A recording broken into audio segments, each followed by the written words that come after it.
now the today topic is what is first come first serve CPU scheduling algorithm. तो इसके ऊपर आपको question कुछ इस क्या है, फर्स्ट कम फर्स्ट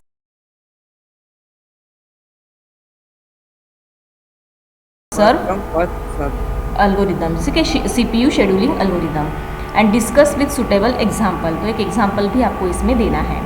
तो जैसे प्रीवियस लेक्चर में हमने देखा था shortage job first scheduling algorithm, ठीक है, वो हमने वहाँ पे हमने दो एग्जाम्पल लिए थे दोनों पॉलिसीज़ के थ्रू, non preemptive scheduling policy and preemptive scheduling policy. Shortage ये जो first come first serve scheduling algorithm जो है ये आपका है प्रीएम्प्टिव शेड्यूलिंग पॉलिसी वाला, ठीक है। तो अब हम इसको स्टार्ट करते हैं। It is the simplest type of scheduling algorithm and with this scheme the process that request the CPU first, means इसका मतलब सीधा सीधा है जो प्रोसेस पहले आएंगी उसको CPU पहले अलोकेट किया जाएगा। ये जनरली हम कहाँ पे देखते हैं, हमारे डे टू डे लाइफ में जहाँ पे भी क्यू रहती है, क्यू यानी जहाँ पे लाइन रहती है, जैसे आप कोई इलेक्ट्रिक बिल पे करने के लिए जाते हो या किसी शॉपिंग मॉल में बिल सेक्शन पे जाते हो या कहीं पे भी बिल सेक्शन पे जब हम जाते हैं तो वहाँ पे एक क्यू एक लाइन रहती है जहाँ पे पर्सन्स खड़े रहते हैं। जो पहले जाएगा उसका बिल पहले पे होगा, जो लास्ट में जाएगा उसका बाद में होगा। तो जो पहले आएगा उसको पहले CPU अलोकेट होगा। तो ये सिंपल सा इसका फंडा है कि जो प्रोसेस पहले आएंगी उसको CPU का टाइम पहले अलोकेट होगा। Okay, is allocated the CPU first, first come first serve perform better for the long job. ये किसके लिए सबसे ज़्यादा अच्छा परफॉर्मेंस देता है, लॉन्ग जॉब के लिए, जिस जॉब को टाइम ज़्यादा लगने वाला है उसके लिए अच्छे से परफॉर्मेंस देता है। क्योंकि हम अगर उसको CPU एक बार अलोकेट कर देंगे तो वो पूरा फिनिश होने तक CPU उसके साथ एंगेज रहता है। Relative importance of jobs measure only by the arrival time. The long CPU bound job may take over the CPU and may force shortest jobs to wait long standing periods. तो in case अगर हम यहाँ पे pre-emptive scheduling अगर हम कहते हैं इसको, तो उसमें क्या होता है कि सपोज दैट आपका लॉन्ग जॉब का एग्जीक्यूशन चल रहा है, in between the execution of long job process अगर कोई शॉर्ट जॉब वाला प्रोसेस अराइव करेगा तो आपका प्रीएम्प्टिव शेड्यूलिंग होने के है ये पॉलिसी, इस वजह से वो स्विच ओवर कर सकता है, वो आपके लॉन्ग जॉब प्रोसेस को वेट पे रख के शॉर्ट जॉब प्रोसेस का एग्जीक्यूशन स्टार्ट कर सकता है। तो ये चीज़ होती है प्रीएम्प्टिव शेड्यूलिंग पॉलिसी में। दिस इज टर्न में lead to the lengthy queue and ready jobs and tends to the convoy effect, ठीक है। The choice process from ready queue in the order of its arrival and run that process non-preemptive policies. Firstly, early first come first serve schedulers were overlie non-preemptive. The process did not relinquish the CPU until it was finished. अगर हम non-preemptive policy gather करते हैं, हम लेते हैं, तो उसमें आपका CPU जो है वो उसी प्रोसेस के साथ एंगेज रहेगा जिसको उसका एग्जीक्यूशन करना है, ठीक है। बट अगर हम प्रीएम्प्टिव पॉलिसी के साथ उसको लेते हैं तो वहाँ पे हम क्या कर सकते हैं, CPU को स्विच ओवर कर सकते हैं करंट प्रोसेस से दूसरे हाईएस्ट प्रायोरिटी वाले प्रोसेस के एग्जीक्यूशन के लिए। तो अगर हम यहाँ पे नॉन प्रीएम्प्टिव कंसिडर करके चलेंगे तो यहाँ पे नॉन प्रीएम्प्टिव का मतलब ये होता है कि CPU still engage with the current executing process, उसके साथ वो एंगेज रहेगा, वो स्विच ओवर नहीं करेगा। सेकंड पॉइंट ये हो सकता है कि now the non preemptive means the scheduler choices another process when the first one terminates at the block. अब ये नॉन प्रीएम्प्टिव हम बोल सकते हैं इसको, बट हम नॉन प्रीएम्प्टिव भी इसमें हम अचीव कर सकते हैं। बट किस केस में non preemptive means CPU engage रहेगा उसी प्रोसेस का एग्जीक्यूशन करते वक्त। But if suppose your current running process is terminated successfully और it will be block for some resources, कुछ रिसोर्सेज उसको नहीं मिले, नॉन अवेलेबिलिटी ऑफ रिसोर्सेज, अगर ऐसी कुछ कंडीशन आती है तो आपकी करंट रनिंग प्रोसेस जो है वो ब्लॉक हो सकती है। ओके, तो उस केस में आपकी करंट जो रनिंग प्रोसेस है उसको ब्लॉक किया जा सकता है और आपका CPU स्विच ओवर होगा सेकंड रेडी क्यू स्टेट में जो प्रोसेस अवेलेबल है उसको एग्जीक्यूट करने के लिए। तो यहाँ पे ये हम बताना चाहते हैं कि suppose that non pre-emptive algorithm हम इसे कहते हैं। This algorithm achieve the non preemptive policy. ठीक है, नॉन प्रीएम्प्टिव पॉलिसी अचीव कर रहा है। इसका मतलब क्या है? नॉन प्रीएम्प्टिव पॉलिसी हमें क्या बताता है कि CPU still engage with the current execution process. जो भी करंटली एग्जीक्यूट होने वाली प्रोसेस है उसके साथ वो फुल्ली एंगेज रहता है। ठीक है, फुल्ली एंगेज रहना मीन्स वो वहाँ से स्विच ओवर नहीं कर सकता दूसरे किसी प्रोसेस को एग्जीक्यूट करने के लिए। वही प्रीएम्प्टिव में क्या करेगा? वो स्विच ओवर कर सकता है। ठीक है, अगर हम इस मेथड को, इस एल्गोरिदम को नॉन प्रीएम्प्टिव कंसिडर करेंगे तो CPU still engage with the current execution process, but जब उसका सक्सेसफुली कंप्लीशन हो जाता है, एग्जीक्यूशन हो जाता है, तो उसको स्विच ओवर करना पड़ेगा। या दूसरी केस ये हो सकती है कि करंट रनिंग प्रोसेस में कुछ इंटरप्शन आ सकता है because of some unavailability of resources. कुछ रिसोर्सेज उसको चाहिए जो अवेलेबल नहीं है। टाइम स्पैन जो है वो आपका लैप्स हो चुका है, और कुछ लॉन्ग टाइम स्पैन की प्रोसेस है तो उसको ज़्यादा टाइम लगने वाला है। ऐसे कुछ अगर इंटरप्शन आता है तो आपकी प्रोसेस ब्लॉक हो जाती है वहीं पे, और आपका CPU जो है वो CPU तो 100 टाइम हमारे लिए काम करता है। ठीक है, 100 टाइम हमें यूटिलाइजेशन देता है, तो CPU को तो हमें आइडल बैठाना नहीं है, उसका काम तो चलता ही रहेगा। तो हम CPU जब भी हमारी करंट प्रोसेस, रनिंग प्रोसेस जो ब्लॉक हो जाती है तो CPU वहाँ से स्विच ओवर करता है और आपके रेडी स्टेट में जो भी नेक्स्ट प्रोसेस रेडी स्टेट में अवेलेबल है उसका एग्जीक्यूशन स्टार्ट कर देता है। तो ऐसे दो कंडीशंस रह सकती है जब हम कहेंगे कि हमारा जो एल्गोरिदम है first come first serve algorithm ये नॉन प्रीएम्प्टिव एनवायरनमेंट में वर्क कर रहा है। तो उस पर बेस्ड एक एग्जाम्पल मैं यहाँ पे ले रही हूँ। Consider the following sets of processes. तो आपको एक टेबल दिख रहा है, उस टेबल में एक कॉलम है प्रोसेसेस का, दूसरा कॉलम है CPU बर्स्ट टाइम का। CPU बर्स्ट टाइम मैंने फिर से मैं आपको बताती हूँ CPU बर्स्ट टाइम क्या होता है। ठीक है, डोंट कन्फ्यूज्ड। ये देखो यहाँ पे मैंने एक डेफिनेशन आपको एक्सप्लेन की है।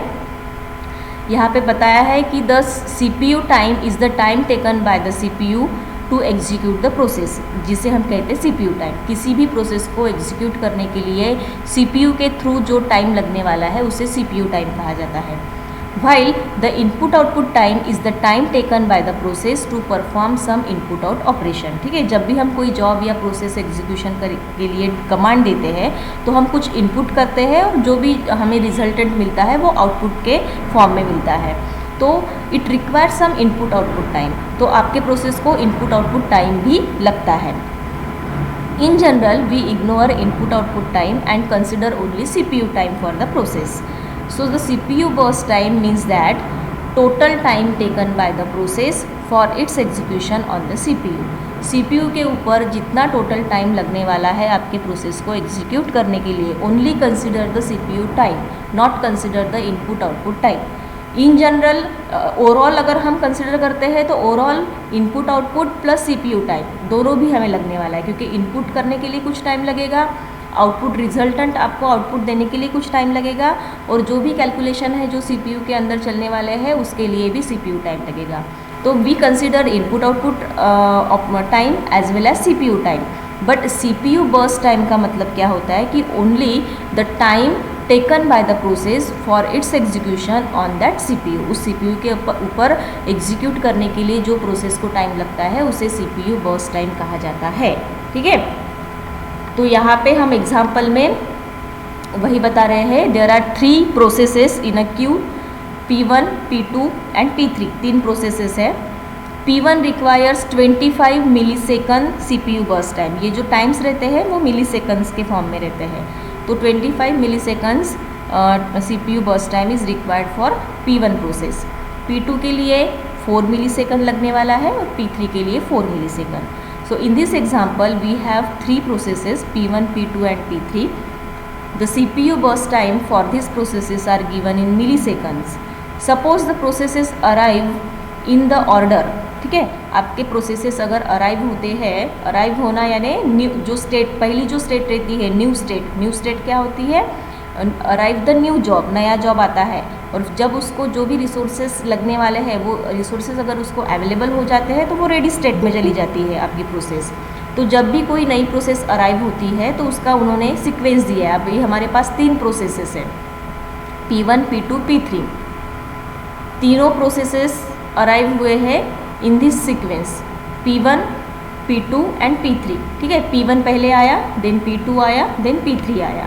सो उसका first come first serve algorithm अगर हम देख रहे हैं तो जो पहले आएगा वो पहले प्रोसेस होगा। तो पहले कौन आया है? P1 प्रोसेस पहले अराइव हुई है, देन इसलिए P1 प्रोसेस पहले एग्जीक्यूट होंगी bye the CPU। P2 is the next job, इसलिए वो सेकंड टाइम एग्जीक्यूशन होगी, एंड P3 के लिए थर्ड आया है, इसलिए वो थर्ड टाइम एग्जीक्यूट होगा, क्योंकि हम यहाँ पे first come first serve scheduling algorithm देख रहे हैं। तो अगर हम इस तरीके से हमारे पास जो टेबल है, ठीक है, बाय दिस टेबल अगर हम देखेंगे तो हमारे पास CPU बर्स्ट टाइम है और प्रोसेसेस है। प्रोसेसेस का सीक्वेंस भी दिया गया है, P1 पहले आया, P2 बाद में आया और P3 जो है वो थर्ड प्लेस पे आया है। P1 के लिए 25 मिलीसेकंड्स लगने वाले हैं, P2 के लिए 4 और P3 के लिए 4। तो जब P1 अराइव होगा और उसको रिसोर्सेज मिल जाएंगे, वो रेडी स्टेट में आएगा, and CPU is also available for P1 job. तो उसका जो बर्स्ट टाइम जो स्टार्ट होगा, वो उसका जो भी बर्स्ट टाइम जो स्टार्ट होगा, ये जो गैंट चार्ट आपको दिख रहा है, तो यहाँ पे हमने ये नीचे जो दिया है 0, 25, 29 and 33, these are the CPU time. ठीक है, ये CPU टाइम है।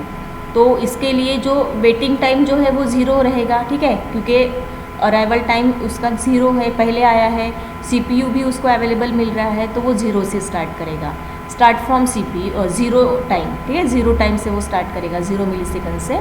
फिर ये प्रोसेस एग्जीक्यूट की जाएंगी P1 बाय द CPU। कब तक? 25 मिलीसेकंड्स दिए गए हैं, हमने CPU का टाइम कितना अलोकेट किया है? 25 मिलीसेकंड्स तब तक के। Then the next job is P2। तो P2 के लिए वेटिंग टाइम कितना बन जाता है फिर? 25 मिलीसेकंड, और उसका खुद का CPU बर्स्ट टाइम कितना है? 4 मिलीसेकंड। तो 25 + 4 29, ये हमारा CPU टाइम निकलेगा यहाँ पे। Third process is P3। तो P3 के लिए वेटिंग टाइम क्या कैलकुलेट होगा? 25 + 4 29, ये 29, क्योंकि P3 के पहले ये 2 प्रोसेसेस एग्जीक्यूट हो रही है, P1 एंड P2। ओके, जब तक कि ये 2 प्रोसेसेस कंप्लीटली एग्जीक्यूट नहीं हो जाती है, तब तक के आपका CPU जो है वो एंगेज रहेगा P1 के साथ। जब ये कंप्लीटली सक्सेसफुली एग्जीक्यूट हो जाएगी तो आपका CPU एंगेज रहेगा P2 के साथ। जब इसका कंप्लीटली सक्सेसफुली एग्जीक्यूशन हो जाएगा तो बाद में आपका CPU अलोकेट होगा P3 को। तो P3 का वेटिंग टाइम कितना कैलकुलेट होगा? 29। ओके, फिर इसका खुद का CPU बर्स्ट टाइम कितना है, यानी CPU कितने देर तक इसके साथ एंगेज रहेगा? 4 millisecond. As per this table हमें कितना दिख रहा है? 4 मिलीसेकंड। तो हम यहाँ पे 4 ऐड कर देते हैं 29 में, तो हमारा टोटल CPU टाइम कितना मिलेगा? कैलकुलेशन 29 + 4 33। ओके, तो ये जो गैंट चार्ट बना हुआ है वो उस टेबल के हिसाब से हमने बनाया है।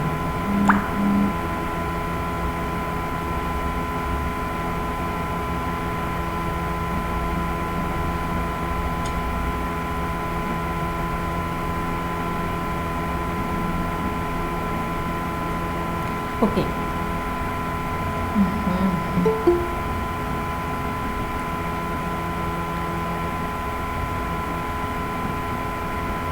ठीक है। After drawing this Gantt chart, अब हम कैलकुलेट करते हैं waiting time for each process. तो मैंने ओरली आपको बता दिया है वेटिंग टाइम, बट उसका एक फॉर्मूला है वेटिंग टाइम का। Waiting time equal to response time plus minus arrival time. तो रिस्पॉन्स टाइम जो है उसका, रिस्पॉन्स टाइम यानी वेटिंग टाइम ही होता है, उसका रिस्पॉन्स टाइम क्या रहेगा, और माइनस अराइवल टाइम। तो हर एक नई प्रोसेस जब अराइव होती है तो उसका अराइवल टाइम 0 रहता है, तो वो कांस्टेंट रहेगा 0 तीनों के लिए। तो arrival time for all the processes will be 0। तो वेटिंग टाइम हम कैलकुलेट करते हैं एवरी प्रोसेस का। पहला प्रोसेस है P1, तो P1 के लिए रिस्पॉन्स टाइम भी जो है वो कितना रहेगा? 0, और अराइवल टाइम भी 0, तो 0 - 1 0 निकलेगा। P2 प्रोसेस के लिए उसका रिस्पॉन्स टाइम, यानी रिस्पॉन्स टाइम मीन्स CPU उसको कितने टाइम के बाद रिस्पॉन्स देने वाला है, तो वो कब रिस्पॉन्स देगा?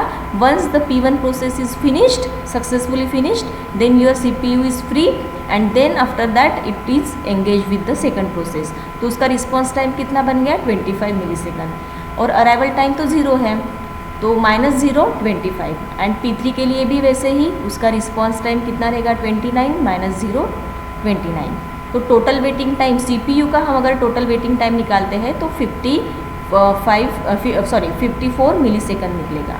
अगर इसका एवरेज निकालते हैं तो एवरेज का मतलब क्या होगा, average means sum of waiting time of all the processes divided by number of processes. तो कितने प्रोसेसेस है हमारे पास, P1, P2 and P3 divided by 3। तो 0, 25 and plus 29 divided by 3, 54 divided by 3, 18 millisecond. तो हमारा एवरेज वेटिंग टाइम कितना निकलता है, 18 millisecond for every process. अब उसके बाद आपको कैलकुलेट करना है टर्न अराउंड टाइम, ठीक है, turn around time. Now we are going to calculate the turn around time. Turn around time के दो फॉर्मूलेज हैं। आइदर आप उसको बोल सकते हो turn around time means your execution time plus waiting time, आपके प्रोसेस को कितना टाइम वेट करना है और उसका खुद का एग्जीक्यूशन टाइम कितना है, इन दोनों का एडिशन अगर हम करते हैं तो हमारा टोटल टर्न अराउंड टाइम निकलता है। या फिर फिनिश टाइम, प्रीवियस प्रोसेस का क्या फिनिश टाइम है और माइनस अराइवल टाइम, नए प्रोसेस का अराइवल टाइम क्या है। तो अराइवल टाइम हमेशा 0 रहेगा हर एक प्रोसेस का। फिनिश टाइम जो है वो प्रीवियस पहले वाले प्रोसेस का जो भी CPU बर्स्ट टाइम रहेगा वो उसका फिनिश टाइम कहलाएगा, ठीक है। तो ऐसे दो फॉर्मूलेज है टर्न अराउंड टाइम कैलकुलेट करने के।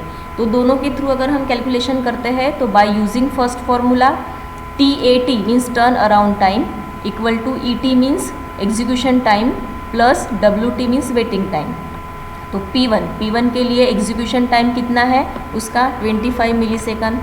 ये देखो यहाँ पे कितना है उसका एग्जीक्यूशन टाइम 25 मिली सेकंड प्लस उसका वेटिंग टाइम कितना है। वेटिंग तो उसको करना ही नहीं है, फर्स्ट जॉब है, फर्स्ट कम फर्स्ट सर्व, जैसे ही वो आएगा उसको CPU फ्री मिलेगा और CPU अलोकेट किया जाएगा। तो उसको फ्री वेटिंग टाइम उसको करना ही नहीं है, वेट करना ही नहीं है किसी के लिए।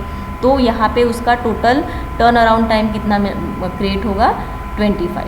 अब अगर हम P2 के लिए आते हैं तो P2 का एग्जीक्यूशन टाइम कितना है, 4 मिली सेकंड, ठीक है। ये एज पर दिस टेबल यहाँ पे P2 का CPU बर्स्ट टाइम यानी एग्जीक्यूशन टाइम कितना है, तो 4 मिली सेकंड प्लस वेटिंग टाइम, उसको वेट कितने देर तक करना है, वेट कितने देर तक करना है जब तक के पहला प्रोसेस कंप्लीट नहीं हो जाता है। तो पहले प्रोसेस को कितना टाइम लगने वाला है, 25 मिली सेकंड। तो ये P2 के लिए बन गया वेटिंग टाइम इक्वल टू 29 क्या है, टर्न अराउंड टाइम है P2 का। वैसे ही P3 के लिए उसका खुद का एग्जीक्यूशन टाइम है 4 प्लस उसका वेटिंग टाइम कितना है, तो पहले दो प्रोसेसेस का मिला के, पहले प्रोसेस का 24 और दूसरे प्रोसेस के 4 ऐड हो जाएंगे तो टोटल कितने बन जाएंगे, 29।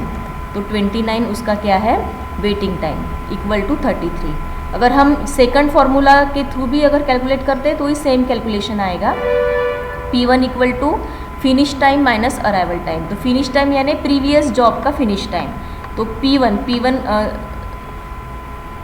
P1 फिनिश टाइम मीन्स उस पर्टिकुलर जॉब का टोटल फिनिश टाइम। तो P1 का फिनिश टाइम क्या है, 25 मिली सेकंड और अराइवल टाइम क्या है उसका 0, तो 25।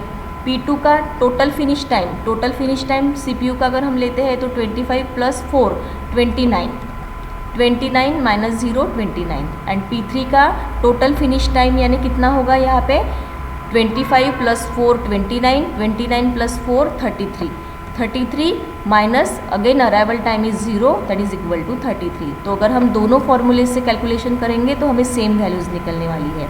अगर हम total turn around time calculate करेंगे तो ये तीनों का टोटल, ठीक है, 25 प्लस 29 प्लस 33 87। एवरेज निकालते हैं तो average means sum of the all total turn around time for all the processes divided by number of processes. तो P1 plus P2 plus P3 divided by 3, 25 plus 29 plus 33 divided by 3, 87 divided by 3, 29 millisecond. ये हो गया average turn around time for this processes. तो इस तरीके से हमने एक एग्जांपल लिया है, उस एग्जांपल के थ्रू हमने उसके एवरेज वेटिंग टाइम कैलकुलेट किए और फिर उसके एवरेज टर्न अराउंड टाइम भी कैलकुलेट किए। ओके, रिस्पॉन्स टाइम यानी कितना, रिस्पॉन्स टाइम क्या है हर एक प्रोसेस का।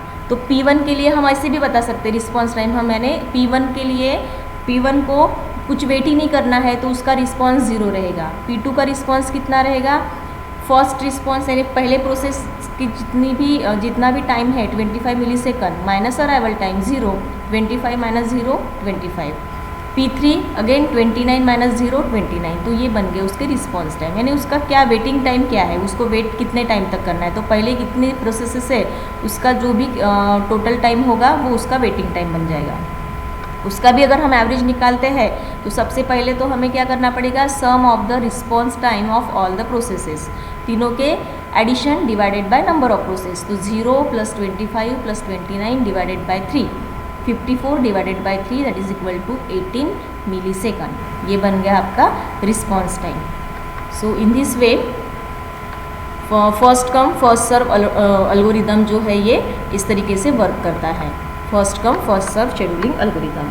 तो यहाँ पे हमने क्या देखा है कि ये जो है ये किस पॉलिसी के अंडर काम कर रहा है, ये नॉन प्रीएम्प्टिव पॉलिसी के अंडर काम कर रहा है, ठीक है। Preemptive scheduling policy and non preemptive scheduling policy, ऐसे दो पॉलिसीज़ अचीव किए जाते हैं एल्गोरिदम्स के थ्रू। तो यहाँ पे first come first serve scheduling algorithm जो है वो नॉन प्रीएम्प्टिव शेड्यूलिंग पॉलिसी को बता रहा है, क्योंकि उसमें क्या होता है कि CPU is totally engage with the current executing process, उसके साथ वो टोटली एंगेज रहता है, वो स्विच ओवर नहीं करता। प्रीएम्प्टिव में वो क्या करेगा, स्विच ओवर करेगा, जो भी हाईएस्ट प्रायोरिटी की प्रोसेस अगर एंटर करती है रेडी क्यू स्टेट में तो वो उसको जो करंट प्रोसेस है उसको वो वहाँ पे स्टॉप कर देगा, ठीक है, वो वेटिंग में चली जाएंगी, वेटिंग स्टेट में, और वो नेक्स्ट जो भी रेडी क्यू स्टेट में जो हाईएस्ट प्रायोरिटी वाली प्रोसेस अराइव हुई है उसका एग्जीक्यूशन करना स्टार्ट करेगा। तो ये दोनों एग्जांपल हमने कल जो हमने एक एल्गोरिदम पढ़ा था शॉर्टेज जॉब फर्स्ट एल्गोरिदम, उसमें हमने ये दोनों तरीके से एग्जांपल लिए हैं। अब first come first serve algorithm scheduling algorithm सिर्फ नॉन प्रीएम्प्टिव पॉलिसी को ही अचीव करता है, तो यहाँ पे हमने ये जो एग्जाम्पल लिया है ये नॉन प्रीएम्प्टिव शेड्यूलिंग पॉलिसी का है।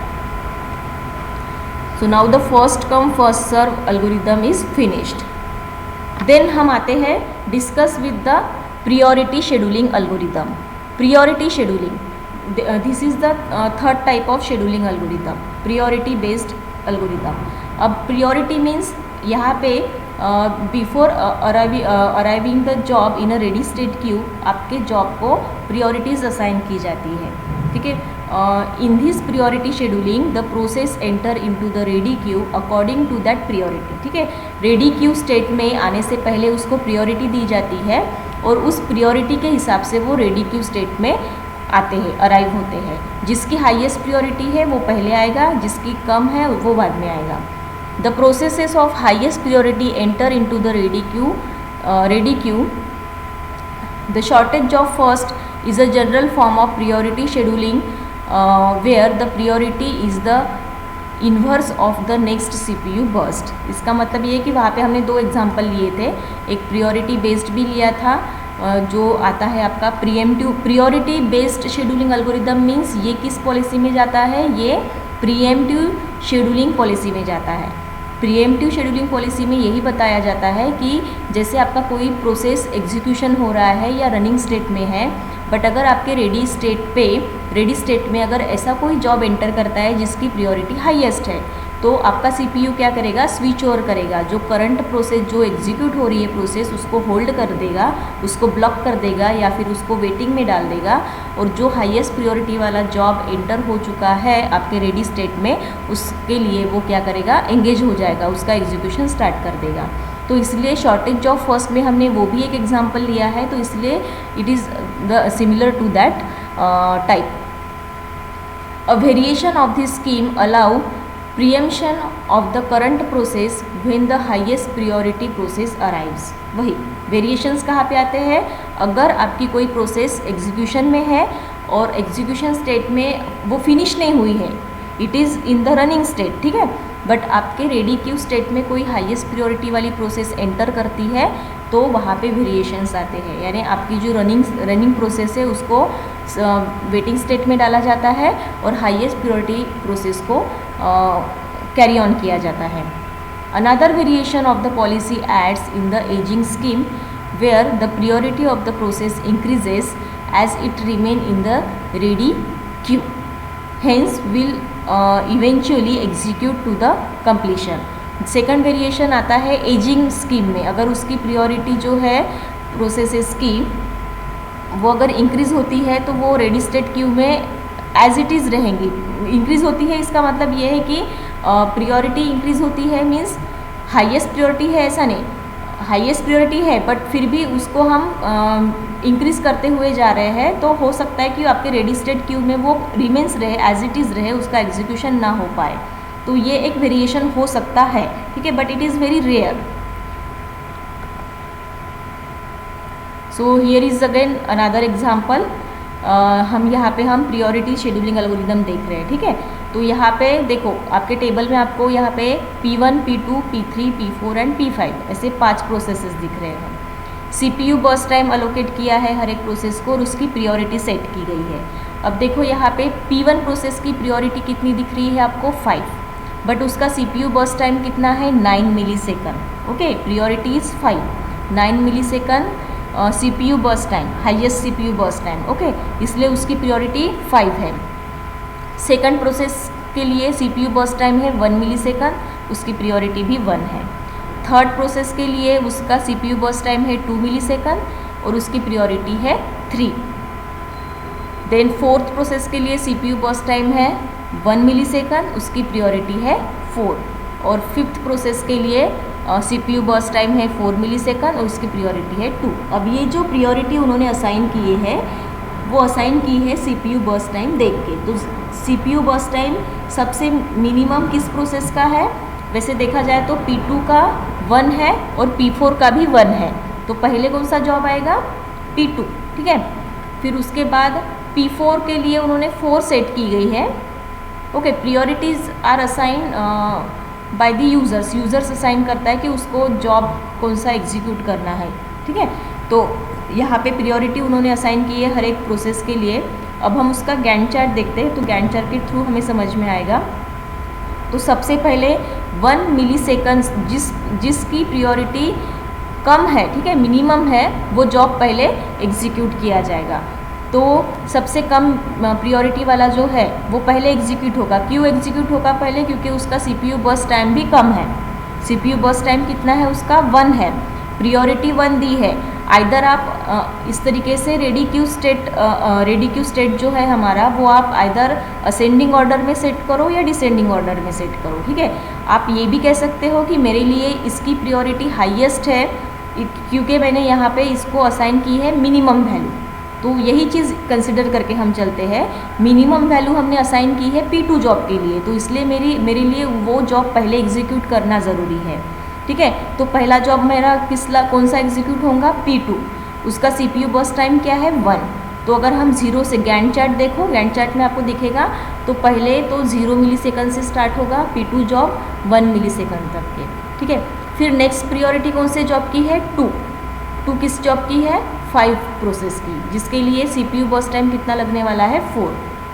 तो 4 मीन्स ये 1 से लेके 2, 3, 4, 1, 2, 3, 4, 5, 2, 3, 4, 5 तक आएगा। ओके, तो यहाँ पे सेकंड प्रायोरिटी असाइन की है। देखो मैडम ने बोला है कि हाईएस्ट प्रायोरिटी वाला जॉब पहले एग्जीक्यूट होता है। इसका मतलब क्या है कि आप कह रहे हो कि हाईएस्ट प्रायोरिटी वाला जॉब फर्स्ट एग्जीक्यूट होगा, but you have to select कि आपको वो असेंडिंग ऑर्डर में प्रायोरिटीज़ असाइन करनी है या डिसेंडिंग ऑर्डर में असाइन करनी है, ठीक है। अब गिवन एग्जांपल में जो प्रायोरिटीज़ असाइन की है वो असेंडिंग ऑर्डर में असाइन की है, ठीक है। तो उसके हिसाब से जिसकी मिनिमम प्रायोरिटी है वो जॉब का प्रेफरेंस पहला है, ठीक है। तो पहला जॉब कौन सा एग्जीक्यूट होगा? P2। सेकंड प्रायोरिटी किसकी है? 2 वाली की, सेकंड जॉब की, P5 की। तो उसके लिए CPU बर्स्ट टाइम कितना लगने वाला है? 4 मिली सेकंड, तो 1 to 5। थर्ड कौन सा है? ये थर्ड प्रायोरिटी वाला P3। उसके लिए बर्स्ट टाइम कितना है? 2, सो 5 + 2 7। देन फोर्थ नंबर का जॉब कौन सा है? P4 के लिए बर्स्ट टाइम क्या है? 1, 7 + 1 8। और सबसे लास्ट में हाईएस्ट प्रायोरिटी किसकी है? 5, वो सबसे लास्ट में एग्जीक्यूट होगा P1। तो 8 + 5 17।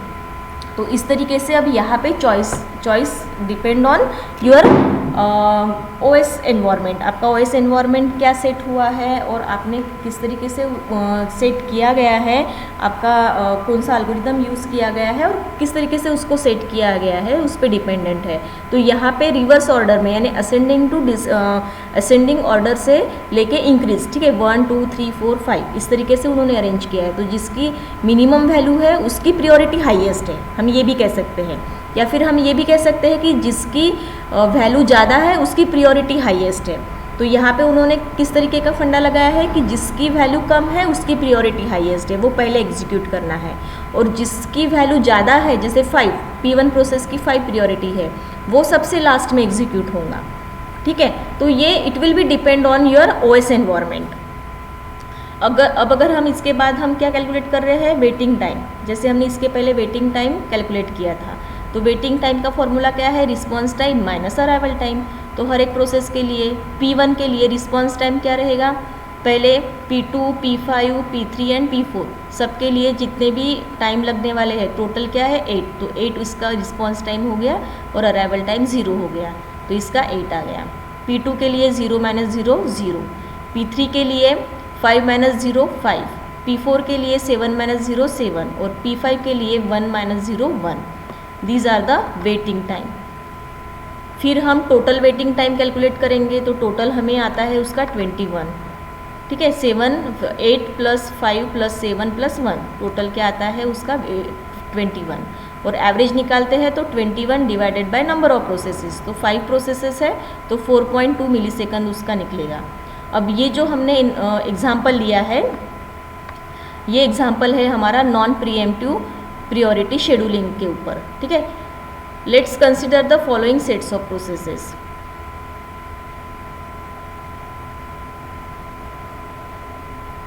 ठीक है, यहाँ पे ये जो हमने प्रियोरिटीज असाइन की थी उस हिसाब से हमने यहाँ पे वेटिंग टाइम कैलकुलेट किया है। अब अगर हम non preemptive scheduling type use करते हैं, पॉलिसी यूज़ करते हैं, तो उसके लिए अब यहाँ पे फिर से बर्स्ट टाइम और प्रियोरिटी सेट की गई है। P1 का बर्स्ट टाइम क्या है 10 मिलीसेकंड, प्रियोरिटी सेट की है 3। P2 का CPU बर्स्ट टाइम है 1, प्रियोरिटी सेट की है 1। P3 का CPU बर्स्ट टाइम है 2, प्रियोरिटी सेट की है 4। P4 का कितना है 1 CPU burst time, priority set की गई है 5 एंड P5 का CPU बर्स्ट टाइम है 5, तो प्रियोरिटी सेट की गई है 2। अब अगर हम फिर से 1 को हम हाईएस्ट असाइन करते हैं, तो ये पहले जॉब एग्जीक्यूट होगा P2, ठीक है। 1 2 3 4 5 इस तरीके से अगर हम चलेंगे तो P2 विल एग्जीक्यूट फर्स्ट। तो P2 जब एग्जीक्यूट करने के लिए लेगा तो उसका CPU बर्स्ट टाइम 1 ही है, तो 0 to 1 ये आएगा, ठीक है। अब सेकंड जॉब जो है जिसकी प्रियोरिटी 2 है उसका CPU बर्स्ट टाइम क्या है 5, ओके। अब ये 5 जो है, अब अगर ये 5 स्टार्ट हो जाता है तो 2 3 4 5, ठीक है, 6 तक ये पूरा कंप्लीट हो जाएगा आपका। और फिर थर्ड कौन सी है प्रियोरिटी आपकी, ये वाली P1 की, ठीक है। P1 की तो 6 + 10 16। थर्ड कौन सी है, फोर्थ कौन सी है P3। P3 के लिए कितना बर्स्ट टाइम है, CPU बर्स्ट टाइम 2, तो यहाँ पे 16 + 2 18 and last one is the 5th priority process 4 के लिए, ठीक है, उसका CPU बर्स्ट टाइम है 1, तो 18 + 1 19। ये अभी हमने गैंट चार्ट बनाया है, ठीक है। बट हम अभी किस एनवायरनमेंट में वर्क कर रहे हैं, प्रीएम्प्टिव एनवायरनमेंट में वर्क कर रहे हैं। तो यहाँ पे हम क्या करेंगे प्रोसेसेस जो है उसके वेटिंग टाइम कैलकुलेट करते जाएंगे, ठीक है। और यहाँ पे वेटिंग टाइम, जैसे ये P1 का बर्स्ट टाइम क्या है 10 और उसका वेटिंग टाइम क्या है 6। अब ये 6 कैसे फाइंड आउट हुआ, क्योंकि यहाँ पे P1 के लिए P1 का वेटिंग टाइम 6 यहाँ यहीं पे दिख रहा है आपको। Before P1 P2 and P5 job will be executed, तो इसका वेटिंग टाइम कितना निकला 6। तो फिर इसका टोटल टाइम कितना निकलेगा 10, यानी TA means total average time कितना निकलेगा इसका 16, एवरेज टाइम 16। वैसे ही P2 के लिए फर्स्ट टाइम कितना है 1 और वेटिंग टाइम क्या है 0, पहला ही जॉब है, तो यहाँ पे टोटल एवरेज टाइम कितना निकलेगा 1। P3 के लिए CPU बर्स्ट टाइम है 2 और उसका वेटिंग टाइम क्या है P3 कहाँ पे है ये 16, तो 16 + 2 18। तो इसी तरीके से ये जो गैंट चार्ट क्रिएट किया है तो ये इस टेबल के थ्रू क्रिएट किया गया है। फिर एवरेज वेटिंग टाइम उन्होंने कैलकुलेट किया, तो number of processes total average time divided by sum of the total average time divided by number of processes. तो 6 + 0 + 16 + 18 + 1 divided by 5, total waiting time of all processes 41 divided by 5 8.2 millisecond. तो इस तरीके से ये यहाँ पे उन्होंने वेटिंग टाइम कैलकुलेट किया है। फिर उसके बाद उसका टर्न अराउंड टाइम भी आप कैलकुलेट कर सकते हो as per the previous example. ये जो प्रीवियस एग्जांपल में हमने निकाला था, ठीक है, इस तरीके से आप यहाँ पे सम ऑफ द रिस्पॉन्स टाइम या फिर टर्न अराउंड टाइम भी आप निकाल सकते हो। तो फार्मूलाज आर सेम, सबके लिए फार्मूलाज जो है वो सेम ही है। तो this is called as priority algorithm. अब the last algorithm type is round robin. ये हम कल पढ़ेंगे और कल हमारा फर्स्ट यूनिट कंप्लीट हो जाएगा। So that's it for today. आज हमने 2 एल्गोरिदम्स लिए हैं, first come first serve and priority scheduling algorithm. ये थोड़ा मैथमेटिकल पार्ट है, इसको आपको कॉपी लेके पेन पेंसिल लेके थोड़ा करके देखो घर में, तो आपको समझ में आएगा।